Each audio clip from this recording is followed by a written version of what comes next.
کیا چیز ہے وہ؟ شبابک قبل حرمک، کہ اپنی جوانی کو بڑھاپے سے پہلے غنیمت سمجھو۔ اگر اللہ تبارک و تعالی نے آپ کو وہ عمر دی تو اس سے بھرپور فائدہ اٹھانا چاہیے، فائدہ حاصل کرنا چاہیے۔ جوانی کے بعد دو راستے، کیا چیز؟ ایک یا تو بڑھاپا یا دوسری موت، اس کے علاوہ اور کیا ہو سکتا ہے؟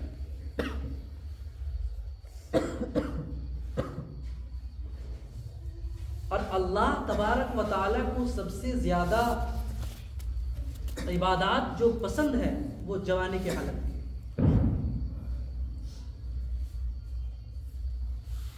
ورنہ وہ فارسی کا شیخ شادی علیہ الرحمہ کا شعر ہے، در جوانی توبہ کردن شیوے پیغمبری است، وقت پیری گرگ ظالم می شود پرہیزگار، کہ بڑھاپے کی عمر میں ظالم بھیڑیا بھی پرہیزگار بن جاتی ہے، اس کے پاس اور کوئی چارے کار نہیں ہے۔ جوانی کے عمر میں بہت مظالم برپا کیے، لیکن اب اس کے پاس وہ صلاحیت نہیں ہے، وہ کیپیسٹی نہیں ہے، وہ ایبیلٹی نہیں ہے اس کے اندر، تو ظالم بھیڑیا بھی جو ہوتی ہیں وہ بڑھاپے کی حالت میں پرہیزگار بن جاتی ہیں۔ تو اس کی قدر کرنی چاہیے ہمیں۔ اللہ تبارک و تعالی ہم تمام کو توفیق دے۔ نمبر 2، وصحتک قبل سقمک، کہ صحت مندی کو بیماری سے پہلے غنیمت سمجھیں۔ اللہ تبارک و تعالی ہمیں صحت مند بنایا ہے، کسی بھی مرض کے آنے سے پہلے ہمیں اس کی غنیمت سمجھنی چاہیے۔ صحت مندی ہمیشہ انسان کے ساتھ باقی نہیں رہ سکتا ہے، آج ہے کل نہیں ہوں گے، لیکن جب تک کہ آپ صحت مند، ہم صحت مند ہیں، اس صحت مندی کا ہمیں خیال رکھنا چاہیے، اور اللہ کے جو احکام ہیں اس پر عمل پیرا ہونے کی بھرپور کوشش کرنی چاہیے۔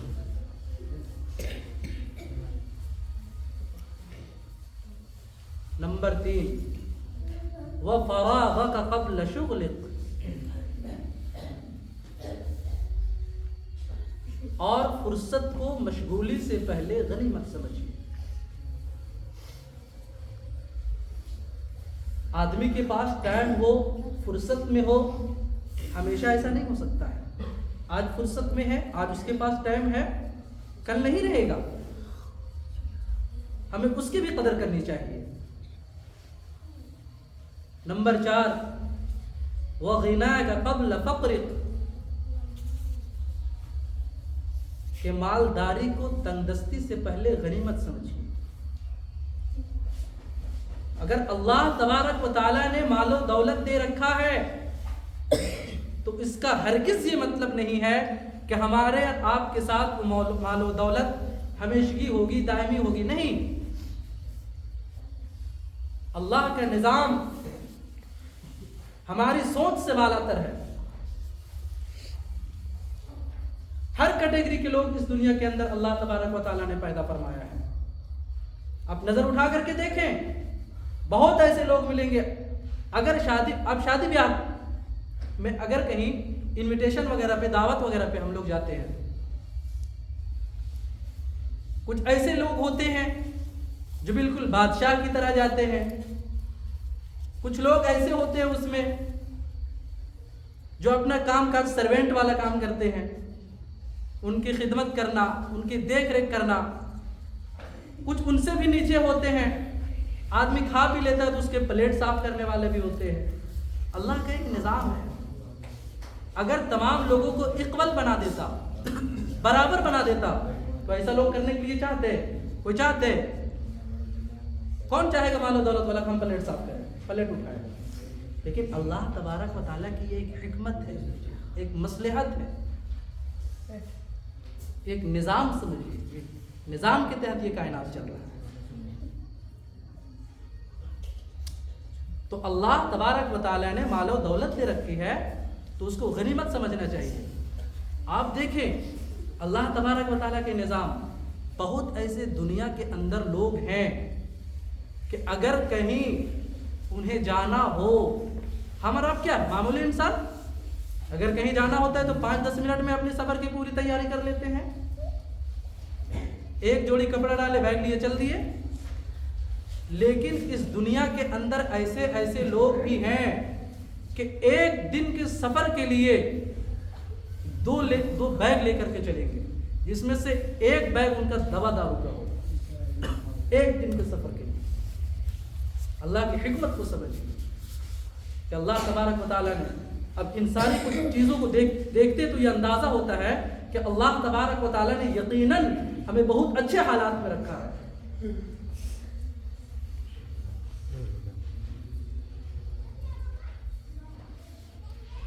تو مال و دولت یہ ہمیشہ کی نہیں ہے. اللہ تعالیٰ ارشاد فرماتے نا, فَأَمَّا الْإِنسَانُ إِذَا مَبْتَلَاهُ فَأَكْرَمَهُ وَنَعَّمَهُ فَيَقُولُ رَبِّي أَكْرَمَنِ.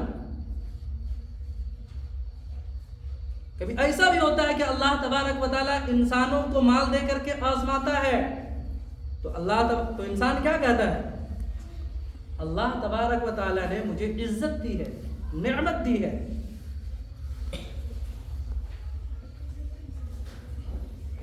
وَأَمَّا الْإِنسَانُ إِذَا مَبْتَلَاهُ فَقَدَرَ عَلَيْهِ رِزْقَهُ.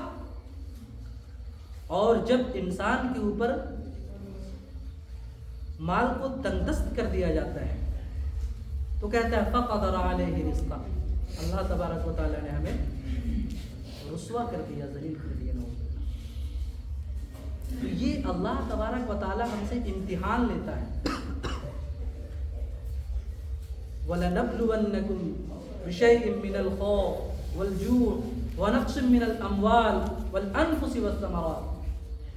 کبھی خوف کے ذریعے سے اللہ تبارک و تعالیٰ ہمیں آزماتا ہے, کبھی بھوک کے ذریعے سے کبھی آزماتا ہے. اگر ہم تجارت کے لائن میں ہے تو اس میں نقصان کے اعتبار سے ہمیں آزماتا ہے, جان کے اعتبار سے ہمیں آزماتا ہے. کھیتی باڑی کرتے ہیں تو اس میں نقصان ہوگا, اس اعتبار سے ہمیں آزماتا ہے. لیکن ہمیں مایوس ہونے کی ضرورت نہیں. چلیے اللہ تبارک و تعالیٰ آپ لوگوں کو جزائے خیر دے کہ اس کڑاکے کی ٹھنڈ میں دین کی نسبت سے آپ تھوڑی دیر بیٹھے. اللہ آپ لوگوں کو جزائے خیر دے. اور اللہ رب العزت سے دعا گو ہوں کہ اللہ تبارک و تعالی ہم تمام کو کہنے سننے سے زیادہ اس پر عمل پیرا ہونے کی توفیق مرحمت فرمائے. وآخر دعوانا الحمدللہ.